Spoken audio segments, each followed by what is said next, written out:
Quiero que abra su Biblia, por favor, en Colosenses capítulo 1. Vamos a leer versículos del 1 al 14. Colosenses 1, del versículo 1 al 14. Y estando en esta temporada, ¿verdad?, de agradecimiento, quiero traer un mensaje más acerca del agradecimiento. Está en los grupos de crecimiento. En unos momentos vamos a comenzar unos estudios de Navidad, y luego esta tarde, cuando prendamos el árbol, ya comenzamos oficialmente la temporada de Navidad. Pero para acabar esta temporada de agradecimiento, quisiera leer del versículo 1 al 14. Ya lo tiene ahí en sus Biblias. Quiero pedirle que se ponga de pie, por favor. Leamos esto, usted con su vista, yo en voz alta, y así comenzaremos este mensaje. La Biblia dice esto: Pablo, apóstol de Jesucristo por la voluntad de Dios, y el hermano Timoteo, a los santos y fieles hermanos en Cristo que están en Colosas, gracia y paz sean a vosotros de Dios nuestro Padre y del Señor Jesucristo.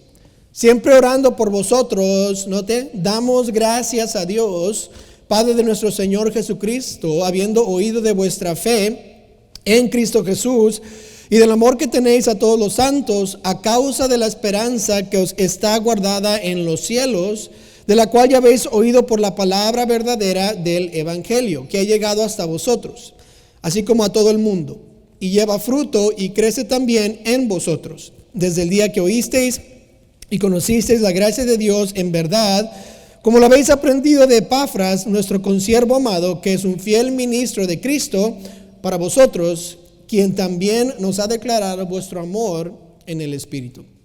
Por lo cual también nosotros, desde el día que lo oímos, no cesamos de orar por vosotros y de pedir que seáis llenos del conocimiento de su voluntad en toda sabiduría e inteligencia espiritual, para que andéis como es digno del Señor, agradándole en todo, llevando fruto en toda buena obra y creciendo en el conocimiento de Dios, fortalecidos con todo poder conforme a la potencia de su gloria, para toda paciencia y longanimidad, con gozo dando gracias al Padre, que nos hizo aptos para participar de la herencia de los santos en luz, el cual nos ha librado de la potestad de las tinieblas y trasladado al reino de su amado Hijo, en quien tenemos redención por su sangre, el perdón de pecados. Esta mañana quisiera predicar un mensaje que le he titulado Pablo da gracias. Puede tomar su asiento. Gracias por ponerse en pie. La gratitud es una marca de un buen cristiano. Yo no sé si usted tal vez ha visto esos resaltos, o tal vez una show de premios y de donde le dan estos trofeos a cantantes o a personas que han hecho algo grande, ¿verdad? Y digamos, están 5, 4 los Óscares, ¿verdad? Están ahí dándole 5 o 6 diferentes que se han nominado, y están diciendo el ganador es no sé quién, ¿verdad? Porque normalmente es una persona impía, pero ahí le dicen ganador, qué bonito viene, ¿verdad? Y si es un rapero, uno que canta el rap, me da chiste, porque viene y dice: quiero darle gracias a mi Salvador Jesucristo, cuando cantó de puras perversiones, ¿verdad? Qué raro. Pero reciben ese trofeo, ¿verdad? Y empiezan a dar gracias a todos los que le ayudaron a llegar a ese trofeo. No sé si algún día usted ha visto a alguien que nada más ha dicho: hey, yo lo hice todo. Bueno, una persona lo ha hecho, ¿verdad? Pero normalmente ellos entran, ¿verdad? Se paran ahí y dicen: quiero darle gracias a mi mamá que me crió y que me dio lecciones de voz, y quiero darle gracias a la publicadora de récords, y quiero darle gracias a esta persona y esta persona y esta persona por este trofeo. Yo lo tengo, pero muchos me han ayudado. Ya se ha visto eso, ¿verdad? Que empiezan a decir gracias a todos. Y qué raro que personas en el mundo, en vez de quedarse con toda la gloria, empiezan a decirle gracias a todos. Pablo fue una persona aquí muy descatada, y yo lo consideraría como una persona o un cristiano que tiene muchos logros y ha logrado tanto en el cristianismo. Antes y después de ser cristiano, él tenía una gran resumen de todo lo que él ha dicho, y era algo tremendo, algo que nosotros hubiéramos visto y dicho: qué tremendo hombre ha sido Pablo.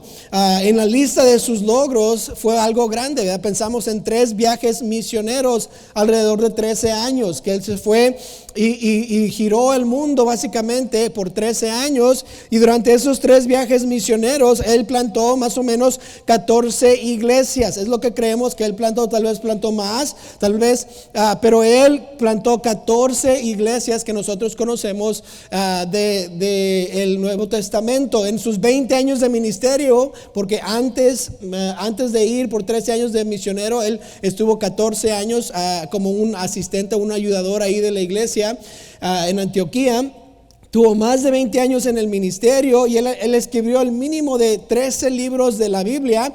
Pensamos que Hebreos también él lo escribió, pero no sabemos exactamente quién escribió el libro de Hebreos, pero creemos que tal vez haya sido Pablo. Entonces, entre 13 y 14 libros, él ganó a cientos y cientos de personas para Cristo. Él discipuló a muchos, él cambió el mundo completo. Hasta en Hechos 19:10 nos dice que toda Asia había escuchado el evangelio por lo que Pablo y los que le habían seguido, los discípulos de Pablo, habían hecho en la tierra. Y podemos decir, wow, qué logros ha creado este apóstol Pablo, qué gran hombre ha sido. Y Pablo nos cuenta de sus logros también antes de ser cristiano. Estos logros son después, pero antes de ser cristiano también nos hubiera dicho qué tantos logros había él cumplido. En Filipenses 3:2 y 3 nos dice, aunque yo tengo también de qué confiar en la carne. Si alguno piensa que tiene de qué confiar en la carne, yo más, circuncidado al 8º día, del linaje de Israel, de la tribu de Benjamín, hebreo de hebreos, en cuanto a la ley,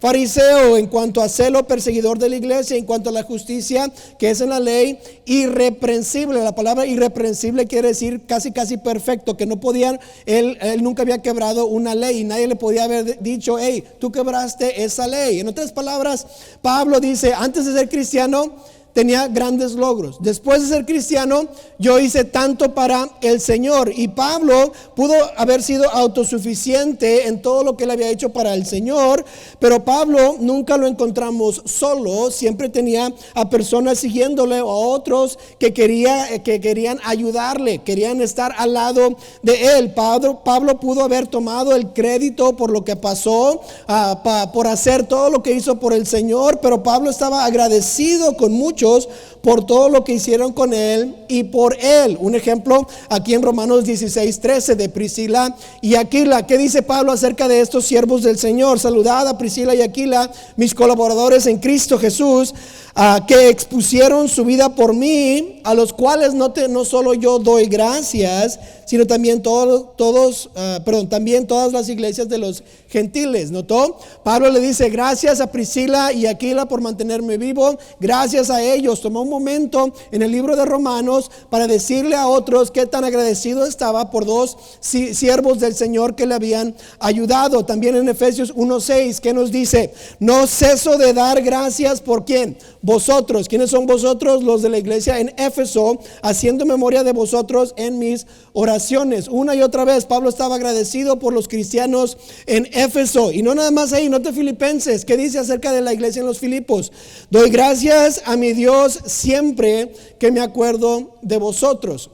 Si usted pone la palabra gracias ahí en su búsqueda de la Biblia electrónicamente y usted ve la palabra gracias, la mayoría de veces en muchas escrituras de Pablo la palabra gracias está ahí y Pablo está dando gracias una y otra vez. Pablo no nada más estaba dando gracias, sino él era un hombre agradecido, estaba dentro de él. Él escribió mucho acerca de dar gracias y del agradecimiento. A 1 Tesalonicenses 5:17, ¿verdad? ¿Se acuerdan? Si estar siempre, el orar sin cesar y de estar siempre gozosos, todas esas partes son del agradecimiento. Y luego cuando llegamos al libro de Colosenses, él comienza también a dar gracias por los que están en Colosas. Él empieza a dar sus razones por qué es que él está agradecido con ellos. No nada más dice gracias le doy a ustedes, sino empieza a decir por qué. ¿Qué es lo que los cristianos en Colosas han hecho para que Pablo diga estoy agradecido por ustedes? Y Pablo les da gracias. Y quiero quiero que note estas 3 razones por las cuales Pablo estaba agradecido con la iglesia en Colosas, y espero que podamos nosotros aprender de la iglesia en Colosas para ser mejores cristianos el día de hoy, como mencionó el pastor Chapel, que crezcamos juntos. Noten la primera razón por la cual Pablo estaba agradecido con la iglesia en Colosas. Se encuentra en el versículo 3 al 5, y es por su fe en Cristo, por su fe en Cristo. ¿Qué dice? Siempre orando por vosotros, damos gracias a Dios, Padre de nuestro Señor Jesucristo. Le está dando gracias a Dios por ellos. ¿Por qué? Habiendo oído de vuestra fe en Cristo Jesús. La primera razón, habiendo oído de vuestra fe en Cristo Jesús y del amor que tenéis a todos los santos. Pero no acaba ahí. Versículo 5 explica un poco más acerca de esa fe. A causa de la esperanza que os está guardada en los cielos, de la cual ya habéis oído, note, por la palabra verdadera del evangelio. Sí tenían su fe en Cristo, y Pablo le da gracias a Dios porque ellos habían ejercitado su fe en Cristo. Y yo creo, leyendo esto, que sin duda está hablando de la salvación que ellos habían aceptado del Señor Jesús. En el versículo 5 dice esperanza guardada en los cielos, ¿verdad? Cuando usted lea otra vez el versículo 5, a causa de la esperanza que os está guardada en los cielos, una referencia al lugar o a la morada en donde pasaremos la eternidad aquellos que aceptamos al Señor Jesucristo. Nosotros sabemos esto, que cuando uno acepta a Cristo en su corazón, o lo podemos decir así, pone su fe en Cristo, Dios nos hace parte de su familia y ahora nos da una morada en los cielos con Él. ¿Cómo sabemos esto? Quiero que vea a Efesios 2:4, que dice: pero Dios, que es rico en misericordia, por su gran amor con que nos amó, aun estando nosotros muertos en pecados, nos dio vida juntamente con Cristo. Por gracia sois salvos, y juntamente con Él nos resucitó, y asimismo nos hizo sentar en los lugares donde celestiales con Cristo Jesús, para mostrar en los siglos venideros las abundantes riquezas de su gracia en su bondad para con nosotros en Cristo Jesús. Porque por gracia sois salvos por medio de la fe, y esto no de vosotros, pues es don de Dios. ¿Notó qué sucede cuando uno acepta a Cristo y Cristo entra en nuestras vidas, en nuestro corazón? ¿Qué dice la Biblia? Que ahora nos hizo sentar en los lugares celestiales con Cristo Jesús. Ahí es donde está Él está en el cielo, y ahora que aceptamos a su Hijo, a Cristo Jesús como nuestro Salvador, ha puesto una morada, o nos ha puesto en los mismos lugares las riquezas allá en la gloria. Entonces, cuando el Espíritu Santo viene a nosotros cuando aceptamos a Cristo, y viene a morar en nosotros, y ahora también tenemos entrada en su gloria. El Espíritu Santo no es algo místico, ¿verdad? Es el Espíritu de Dios que viene y mora en nosotros cuando aceptamos a Cristo, y esa también es otra razón que sabemos que vamos al cielo. En Efesios 1:13 lo dice de esta manera: en Él también vosotros, habiendo oído la palabra de verdad, el evangelio de vuestra salvación, y habiendo creído en Él, quien es Él, Cristo, fuisteis sellados con el Espíritu Santo de la promesa, que es las arras de nuestra herencia hasta la redención de la posesión adquirida para alabanza de su gloria. ¿Qué quiere decir todo eso? Pues fuimos sellados con el Espíritu Santo. Aceptamos a Cristo, el Espíritu Santo viene y mora en nosotros, y es como un sello, como está diciendo, afirmamos esto. ¿Quién tal vez ha comprado casas, o tal vez ha tenido que tener un notario en donde tiene que poner su huella y decir, ¿verdad? Aquí está mi firma, esto es verdadero. ¿Quién ha hecho eso alguna vez? 2 personas, perfecto, qué bien. Ok, sí, ya sabemos, ¿verdad? Entonces es un sello, ¿verdad? ¿Qué estamos diciendo cuando ponemos la huella y firmamos ese papelito, ese librito? ¿Qué estamos diciendo? Es verdad, es seguro. Esto nadie puede negar que yo lo hice. El sello de que somos salvos y que podemos entrar en el cielo es el Espíritu Santo de Dios en nosotros. Y la única manera que podemos recibir al Espíritu Santo de Dios es aceptando a Cristo en nuestro corazón. Y por eso cuando yo acepto a Cristo, Dios me da su Espíritu Santo, me sella. Ahora dice el versículo 14 que es las arras de nuestra herencia. ¿Se acuerda cuando se casó y le dieron las arras? Las arras es un significado de un depósito. Usted compra una casa, va a comprar la casa, le dicen cuánto vas a depositar para saber que estás en serio y tiene que dar cierta cantidad. ¿Por qué? Porque voy a comprar esta casa, porque es mi depósito, esto es lo que quiero hacer. Y Dios dice que el Espíritu Santo es como ese depósito para que podamos entrar en su gloria. Y Jesús mismo dijo que Él tiene una morada preparada para nosotros, los que le hemos aceptado. Nos dijo en Juan 14, ¿qué nos dijo? Juan 14:1. No se turbe vuestro corazón, creéis en Dios, creed también en mí. En la casa de mi Padre muchas moradas hay. Si así no fuera, yo os lo hubiera dicho. Voy pues a preparar lugar para vosotros. Y si me fuere y os preparar el lugar, vendré otra vez y os tomaré a mí mismo, para que donde yo estoy, ¿dónde va a estar Él? En el cielo, vosotros también estéis. La promesa del cielo nos dice que Pablo estaba agradecido porque ellos ejercitaron su fe en Cristo, pusieron su fe en Él y fueron salvos. Otra razón que sabemos que está hablando de la salvación es que en el versículo 5 nos dice esta frase. Dice, de la cual ya habéis oído por la palabra verdadera del Evangelio. El Evangelio quiere decir buenas nuevas. Y en la Biblia el Evangelio se está refiriendo a las mejores noticias que uno puede recibir, que es que la muerte, la sepultura y la resurrección de Cristo. En 1 Corintios 15:1 nos dice, además os declaro, hermanos, el Evangelio que os he predicado, el cual también recibisteis, en el cual también perseveráis. ¿Cuál es el Evangelio? Por lo cual asimismo, si retenéis la palabra que os he predicado, sois salvos, si no creísteis en vano. Versículo 3, porque primeramente os he enseñado lo que asimismo recibí, que Cristo murió por nuestros pecados conforme a las Escrituras, y que fue sepultado y que resucitó al tercer día conforme a las Escrituras. Eso es el Evangelio. Y les menciona aquí Pablo que ellos escucharon la palabra verdadera del Evangelio, queriendo decir que ellos habían aceptado a Cristo como su Salvador. Epafras les dice aquí a Pablo lo que ha pasado, y Pablo y los que están con él se alegran y le dan gracias a Dios porque ellos han aceptado a Jesús como su Salvador. Epafras fue el pastor de la iglesia ahí en Colosas, y Epafras va con Pablo y le dice lo que ha sucedido, le da un reporte y Pablo se alegra y le da gracias a Dios porque los de Colosas han aceptado a Cristo como su Salvador. Sabe que no hay mejor decisión en el mundo que aceptar a Cristo como Salvador. Imagínense si yo le dijera, quiero que vaya a mi casa, que venga y more conmigo. ¿Ok?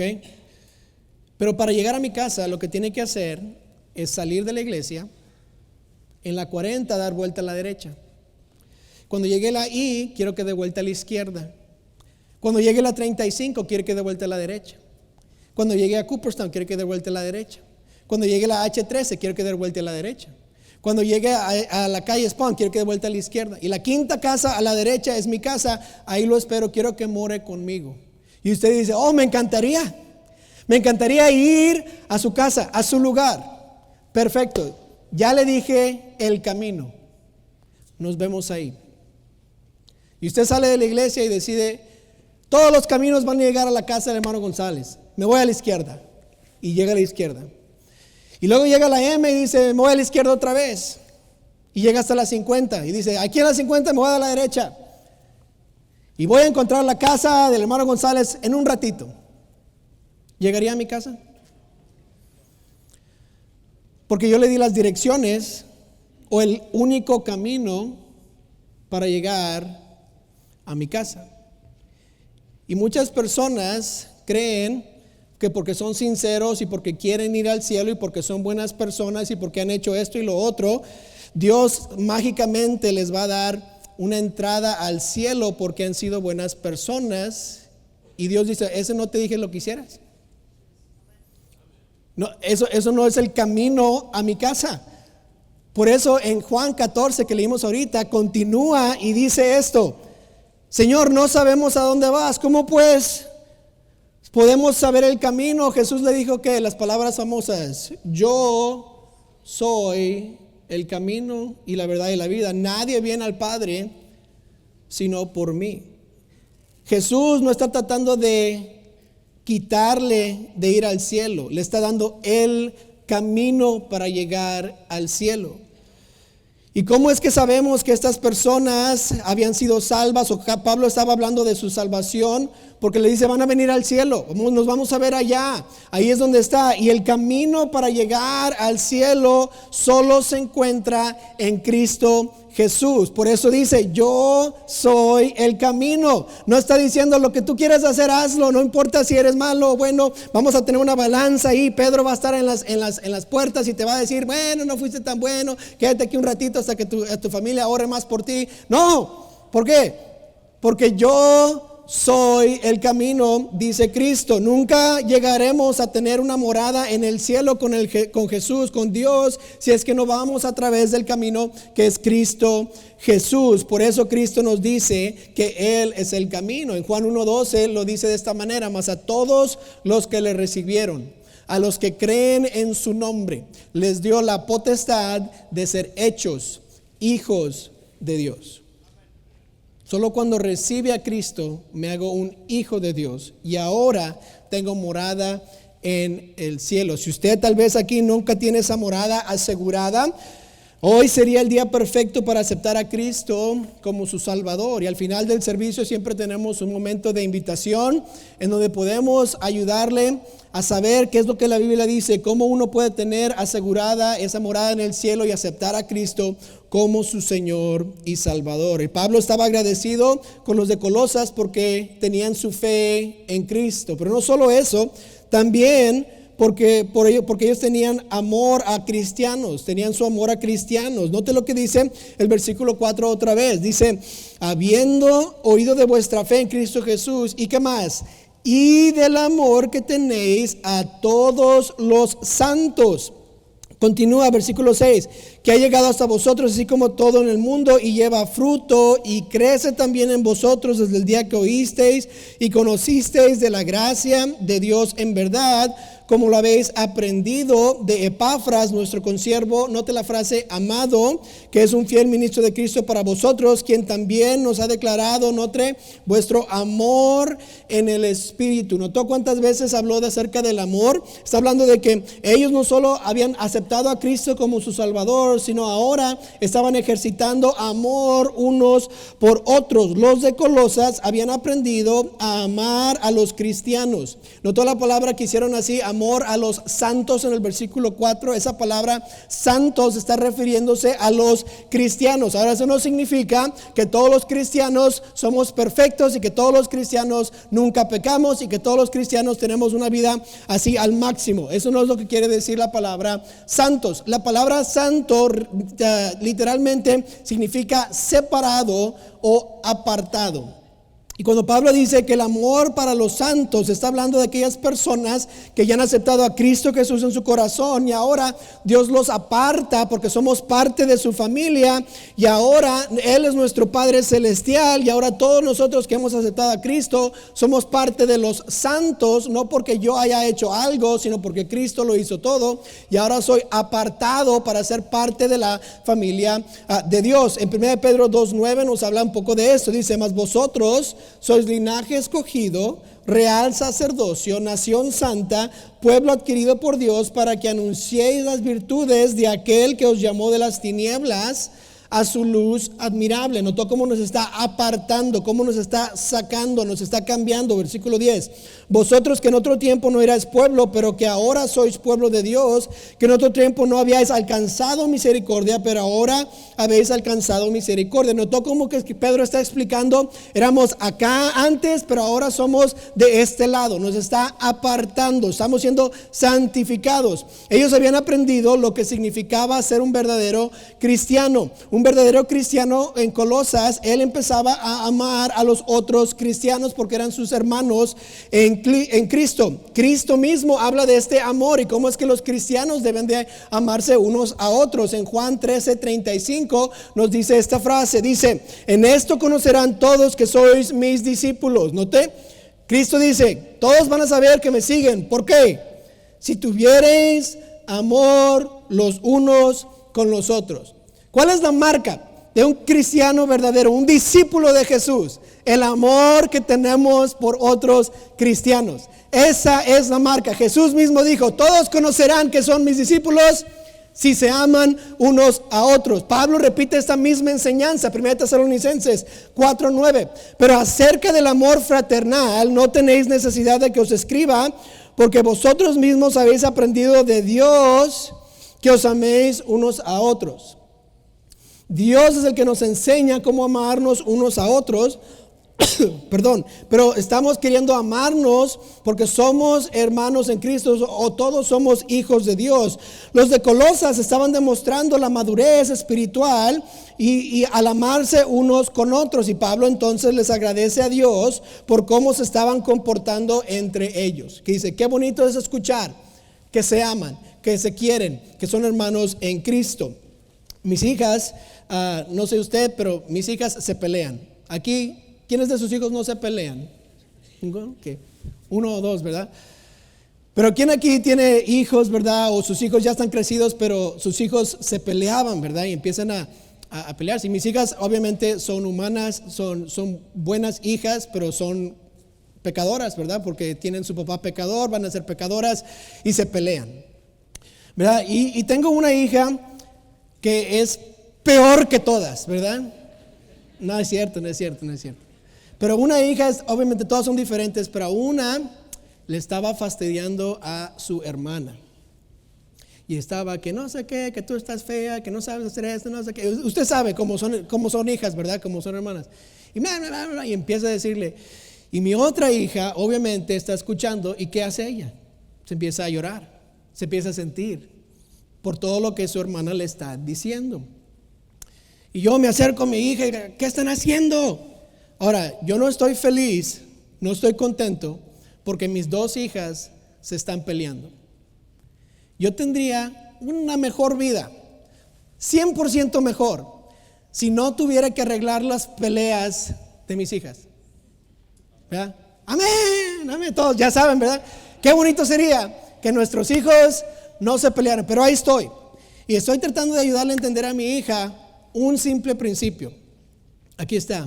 Le dije, mija, cada vez que tú lastimas a tu hermana, me lastimas a mí. Yo la amo igual que te amo a ti. Y cuando tú te peleas con ella, tú le haces llorar, me duele a mí. Me estás lastimando. Si no le dices nada y ella está feliz, me harías feliz. Y le quiero ayudar a entender a mi hija una cosa, que amo a ambas, las quiero a las dos. Y si solo se comportan entre ellas, yo estaría contento, feliz, agradecido. Y eso es lo que Dios quiere que nosotros hagamos aquí en la tierra. Yo, como hijo de Dios, tengo a otros hijos de Dios aquí en esta iglesia, alrededor del mundo, y la verdad es que Dios no está realmente viendo a quién culpo por esta pelea, a quién culpo por esta ofensa, sino diciendo, por favor, arréglense. Yo los amo a ambos. No hay nada tan grande que no podamos perdonar. Por eso nos dice aquí, miren, en Romanos 14, que dice, por si por causa de la comida tu hermano es contristado, ya no andas conforme al amor, no hagas que por la comida tuya, note esta frase, se pierda aquel por quien Cristo murió. Romanos 14 es un tremendo capítulo acerca de cómo comportarnos entre nosotros y por qué hacemos y no hacemos algunas cosas. Y lo que Pablo estaba diciendo aquí es que yo no quiero hacerle caer a mi hermano que es más débil o tal vez que es diferente que yo. Yo no quiero en mi conciencia hacer la culpa de que otra persona cae, otra persona deja de servir al Señor. Y la frase que me encanta leer al final es esto: aquel por quien Cristo murió. Todos aquí, Cristo murió por nosotros. Todos tenemos un gran valor ante Dios. Y nosotros no podemos decir, es que Él me hizo esto, es que ella me hizo aquello, es que Él me dijo aquello y me ofendió. Y por eso estoy bien enojado con Él. ¿Sabe por qué? Porque Dios murió por esa persona también y Dios le ama. Y si Dios ama a aquella persona, yo le debo de amar también. ¿Por qué? Porque Dios me manda a amar. Y si realmente quiero ser un discípulo de Cristo, ¿cómo voy a demostrarlo? El amor que tengo por los demás. No hay ofensa tan grande que no se puede perdonar, porque cuando vemos a nuestra vida, realmente Dios nos ha perdonado tanto por lo que yo le he hecho. Y Dios me dice, como yo te perdoné, tú perdonas.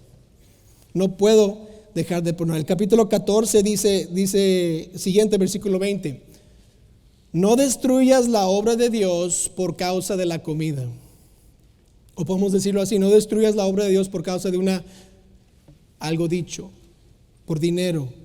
Todas las cosas a la verdad son limpias, pero es malo que el hombre haga tropezar a otros con lo que come o lo que hace o que le ofenda. Bueno es no comer carne ni beber vino ni nada en que tu hermano tropiece o se ofenda o se debilite. Así yo demuestro el amor por otros cristianos y por otras personas, que yo me limito para que otros no tropiecen. Yo tengo libertad de hacer ciertas cosas, pero no los hago. ¿Por qué? Por amor a aquellos, para que ellos no tropiecen, para que ellos no falten, para que ellos puedan seguir sirviendo al Señor. ¿Y por qué es que Pablo está agradecido con los de Colosas? Por el amor que tenían unos con otros. ¿No quisiera usted tener ese mismo amor? Yo sí. Eso no es lo último que Pablo les da agradecimiento, pero Pablo agradece a Dios por esa tercera razón, y es por su crecimiento en el Señor. El pastor Chapo mencionó esto en unos momentos, que quiere que crezcamos en el Señor, y note que los de los de Colosas también crecieron en el Señor. Versículo 9.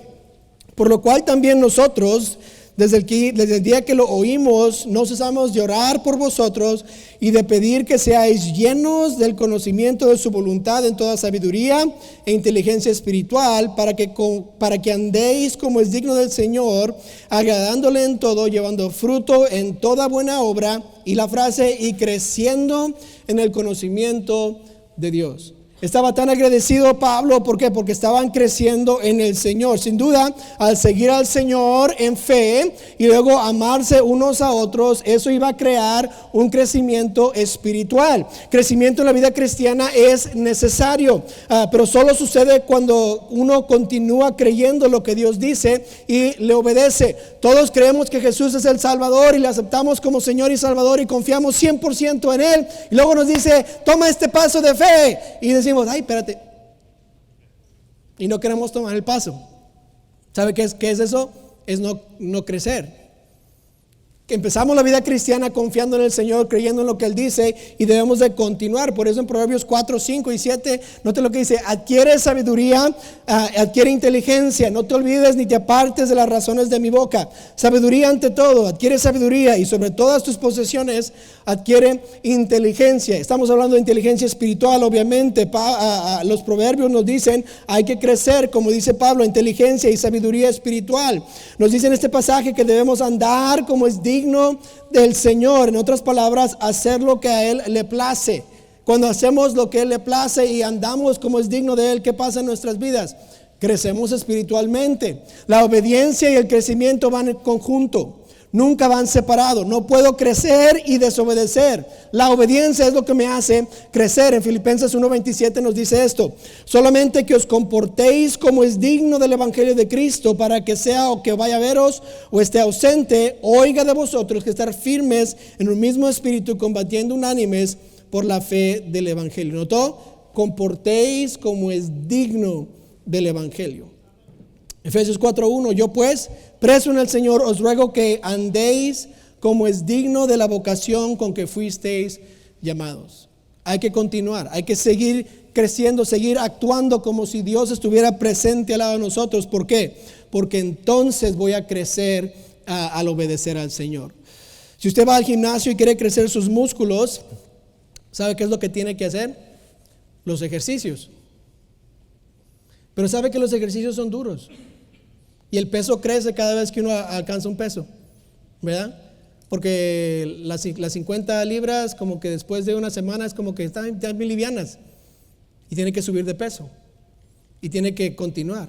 y se hace más dura la cosa. Y tiene que agarrar ahora cositas para que no se le saque la barra, ¿verdad?, de la mano, y tiene que ponerse talco o algo en la mano, ¿verdad? Y luego tiene que ponerse un cinto grandote para empezar a cargar cosas difíciles. Pero entre más peso cargo, más peso puedo cargar, o estoy creciendo en mis músculos, ¿verdad? Y cuando no obedezco a los ejercicios, no crezco. Y es igual espiritualmente. Si quiero crecer, no quiero hacer lo que Dios me pide hacer. Quiero ejercitar mi fe, quiero hacer lo que la Biblia dice, no quiero quedarme malnutrido espiritualmente. Yo puedo venir cada semana por 10, 15, 20 años a escuchar la palabra de Dios y decir, wow, qué bonito fue el mensaje, wow, es tremendo, qué bonito sabe hablar el hermano. Y no hago nada en la semana, se va a quedar igual. Nada va a cambiar. El domingo no es de crecimiento. De lunes a sábado crecemos obedeciendo al Señor. Venimos a recibir de Dios para poner en práctica toda la semana. Gálatas 4:19, hijos míos, por quienes vuelvo a sufrir dolores de parto. ¿Y cuál es la meta? Hasta que Cristo sea formado en vosotros. ¿Sabe qué quiere hacer Cristo? Quiere que usted se parezca a Él. Por eso nos llamamos cristianos. Y dice, cada día quiero que te parezcas un poquito más a mí. Pablo da gracias porque los de Colosas tienen fe en Cristo, porque se aman los unos con los otros y porque están creciendo en el Señor. ¿Quiere crecer? Tiene que obedecer. ¿Quiere ser como los de Colosas? Crezca, obedezca, ame. Pero quiero concluir con esta nota. Note el versículo 11, por favor, que dice, fortalecidos con todo poder conforme a la potencia de su gloria, para toda paciencia y longanimidad, con gozo. Otra vez, note lo que dice Pablo, dando gracias al Padre que nos hizo aptos para participar de la herencia de los santos en luz, el cual nos ha librado de la potestad de las tinieblas y trasladado al reino de su amado Hijo, en quien tenemos redención por su sangre, el perdón de pecados. Comienza con la salvación el pasaje, acaba con la salvación. Cristo quiere trasladarlo, moverlo de la oscuridad a la luz. Quiere que sea parte de su familia. Él quiere perdonar sus pecados. ¿Por qué? Porque así es como uno comienza la vida cristiana. ¿Cómo es que Dios nos ha cambiado? De todos los que somos salvos aquí, de tinieblas al reino de Cristo. De pecadores a perdonado por mis pecados. Y si usted no ha aceptado a Cristo como su Salvador, me encantaría que hoy fue el día que aceptara a Cristo.